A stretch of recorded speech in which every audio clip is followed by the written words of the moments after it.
আসসালামু আলাইকুম রহমতুল্লাহি ওবরাকাতু। আশা করি সবাই ভালো আছেন, সুস্থ আছেন। আলহামদুলিল্লাহ, আল্লাহর মেহেরবানিতে আপনাদের দোয়ায় আমিও ভালো আছি, সুস্থ আছি।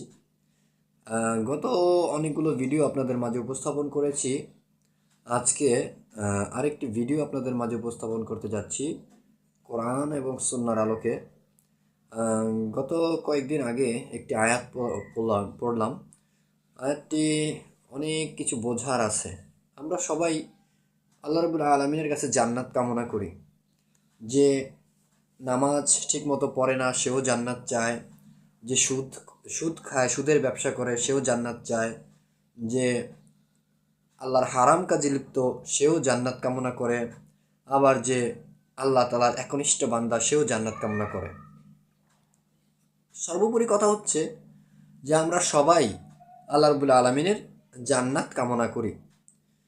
তো আল্লাহ রাব্বুল আলামিন জান্নাত আমাদেরকে দিবেন, আল্লাহ রাব্বুল আলামিন ওয়াদাও করছেন। তবে সেটা অবশ্যই শর্তের সাপেক্ষে। যেমন সূরা তওবার 111 নম্বর আয়াত পড়তে পড়তে দেখলাম যে আয়াতে আল্লাহ রাব্বুল আলামিন জান্নাতের কথা বলেছেন, তবে সেটার মধ্যে শর্ত সাপেক্ষ দিয়েছেন। আল্লাহ রাব্বুল আলামিন এই আয়াতের মধ্যে বলেন, বিসমিল্লাহির রহমানির রহিম, সূরা তওবার 111 নম্বর আয়াত, ইন্নাল্লাহা আশতারা মিনাল মুমিনিনা আনফুসাহুম ওয়া আমওয়ালাহুম বিআন্না লাহুমুল জান্নাহ ইউকাতিলুনা ফি সাবিলিল্লাহি ফায়াকতুলুনা ওয়া ইউকতালুন ওয়া'দান আলাইহি হাক্কান ফিত তাওরাতি ওয়াল ইনজিলি ওয়াল কুরআন ওয়া মান আওফা বিআহদিহি মিনাল্লাহি ফাস্তাবশিরু বিবাইয়িকুমুল্লাযী বায়া'তুম বি ওয়া যালিকাল হুয়াল ফাওজুল আযীম। আল্লাহ রাব্বুল আলামিন এই আয়াতের মধ্যে জান্নাতের কথা বলেছেন। তো আল্লাহ সুবহানাহু ওয়া তাআলা, আসলে আমরা দেখি যে আসলে এই আয়াতটির অর্থ কী। আল্লাহ রাব্বুল আলামিন কি বলতেছেন? এই আয়াতের অর্থ হচ্ছে, আল্লাহ রাব্বুল আলামিন বলতেছেন, ইন্নাল্লাহা আশতারা মিনাল মুমিনিনা আনফুসাহুম ওয়া আমওয়ালাহুম বিআন্না লাহুমুল জান্নাহ। আল্লাহ বলতেছেন যে নিশ্চয়ই আমি আল্লাহ মুমিনদের কাছ থেকে তাদের জানমাল ক্রয় করে নিয়েছি, বিনিময়ে তাদেরকে জান্নাত দিব। আল্লাহ রাব্বুল আলামিন বলছেন যে মুমিনদের জান এবং মাল এটি আল্লাহর কাছে বিক্রি করে দিতে হবে। এই বিক্রি করার মাধ্যমেই আল্লাহ রাব্বুল আলামিন বলেছেন যে আমি তাকে জান্নাত দিব। বিনিময় হচ্ছে জান এবং মাল আমি আল্লাহর কাছে বিক্রি করে দিতে হবে। তো বিক্রির অর্থ কি? যদিও মানুষের এই জান এবং মাল এটির প্রকৃত মালিকানা হচ্ছে আল্লাহ, এটার প্রকৃত মালিক হচ্ছে আল্লাহ। তো এই জান এবং মাল এটি আল্লাহ রাব্বুল আলামিন আমাদের কাছে আমানত হিসাবে দিয়েছেন।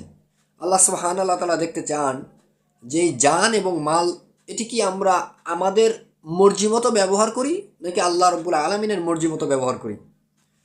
যেখানে আমি আমার মন চাই সেইখানেই ব্যবহার করি, নাকি আল্লাহ রাব্বুল আলামিন যেখানে ব্যবহার করতে বলেছেন সেখানে ব্যবহার করি, এবং কোথায় ব্যবহার করবেন আল্লাহ এই আয়াতের মধ্যে বলে দিতেছেন। আল্লাহ রাব্বুল আলামিন এই আয়াতের পরের অংশে আবার বলেন, ইউকাতিলুনা ফি সাবিলিল্লাহি ফায়াকতুলুনা ওয়া ইউকতালুন।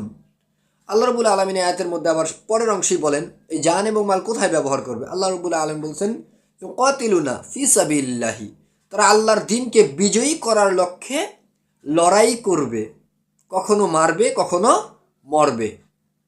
আল্লাহ রাব্বুল আলামিন এখানে বলে দিতেছেন জানটা আপনি কোথায় ব্যবহার করবেন। জান এবং মাল আল্লাহর এই জমিনে, আল্লাহর যে দিন ইসলাম, এটাকে বিজয়ী করার লক্ষ্যে আপনি লড়াই করবেন। সেই লড়াই করতে যে হয়তোবা মারবেন অথবা মরবেন। এটি আল্লাহ রাব্বুল আলামিনের এই আয়াতের অর্থই। একটু মেহরবানি করে আপনারা যদি আয়াতটি দেখে নেন অর্থগুলো, তাহলে আরও সংশোধন হয়ে যাবেন, আরও আরও পরিশুদ্ধ হয়ে যাবে। তো আমাদের জান এবং মাল আল্লাহ রাব্বুল আলামিন বলতেছেন যে আল্লাহর এই জমিনে দিনকে বিজয়ী করার জন্য লড়াই করবে জান এবং মাল দিয়ে। জানমাল দিয়ে লড়াই করে আল্লাহর এই জমিনে আল্লাহর দিনকে বিজয়ী করবে, কখনো মারবে কখনো মরবে। এরপরে আবার আল্লাহ রাব্বুল আলামিন বলেছেন, ওয়া'দান আলাইহি হাক্কান, আল্লাহর ওয়াদা সত্য, ফিত তাওরাতি ওয়াল ইনজিলি ওয়াল কুরআন। এই একই আয়াত আল্লাহ রাব্বুল আলামিন বলেছেন আমি তিনটি কিতাবের মধ্যে দিয়েছি। তাওরাতেও দিয়েছিল, ইনজিলেও দিয়েছিল, এখন কোরআনে দিয়েছেন। যদিও তাওরাতে এই একই আদেশ ছিল, ইনজিলেও একই আদেশ ছিল, এখন কোরআনেও একই আদেশ। আল্লাহ রাব্বুল আলামিন এখানে বলতেছেন যে আমি মুমিনদের কাছ থেকে জানমাল কিনে নিয়েছি, মুমিনরা এই জানমাল আমি যে আমার যে দিন ইসলাম এটাকে বিজয়ী করার লক্ষ্যে তারা ব্যবহার করবে, কখনো মারবে কখনো মরবে। আর সেই সম্পর্কে আমি আল্লাহ ওয়াদা করতেছি, ওয়াদান আলাইহি হাক্কান ফিত তাওরাতি ওয়াল ইনজিল ওয়াল কুরআন। 3টি কিতাবে আমি আল্লাহ তাআলা ওয়াদা করেছি যে আমি আল্লাহ তাদেরকে জান্নাত দিব, তবে শর্ত হচ্ছে জান আর মাল আমি আমি আমি আল্লাহর যে দিন ইসলাম এটাকে বিজয়ী করার লক্ষ্যে ব্যয় করবে। ওয়ামান আউফা বিআহদিহি মিনাল্লাহি, আর আল্লাহর চাইতে ওয়াদা পূরণকারী কে আছে? ওয়ামান আউফা বিআহদিহি মিনাল্লাহি ফাস্তাবশিরু বিবাইয়িকুমুল্লাযী বায়াতুম বি, আর তোমরা আনন্দিত হও যারা আল্লাহর সাথে এই ওয়াদায় আবদ্ধ হয়েছে। আল্লাহ আনন্দিত হতে বলছেন, তবে আনন্দ কাদের জন্য? যারা জান এবং মালকে আল্লাহর কাছে বিক্রি করে দিয়েছে, দিন ইসলামকে বিজয়ী করার লক্ষ্যে লড়াই করবে, কখনো মারবে কখনো মরবে। আল্লাহ তাদেরকে বলতেছে তোমরা আনন্দিত হও যারা আল্লাহর সাথে এই ওয়াদায় আবদ্ধ হয়েছ। এরপরে আল্লাহ রাব্বুল আলামিন ফাউজুল আজিম, এটাই হচ্ছে মহা সফলতা। একজন মুমিনের জীবনের সফলতা, চূড়ান্ত সফলতা হচ্ছে আল্লাহর সন্তুষ্টি আর জান্নাত কামনা করা, জান্নাত পেয়ে যাওয়া। তা আল্লাহ সুবহানাল্লাহ তাআলাও বলতেছে জান্নাত দিবে, তবে সেটি হচ্ছে এই আয়াতের আলোকে। আজকে আপনাদের মাঝে সংক্ষেপে কিছু আলোচনা করলাম। আশা করব মেহেরবানি করে সূরা তাওবার 111 নম্বর এই আয়াতটি আপনারা একটু দেখবেন, পড়বেন এবং ভাববেন যে আয়াতের মধ্যে আল্লাহ সুবহানাল্লাহ তাআলা কী বলেছেন। সে আলোকে আমাদের জান এবং মালকে ব্যয় করার চেষ্টা করতে হবে।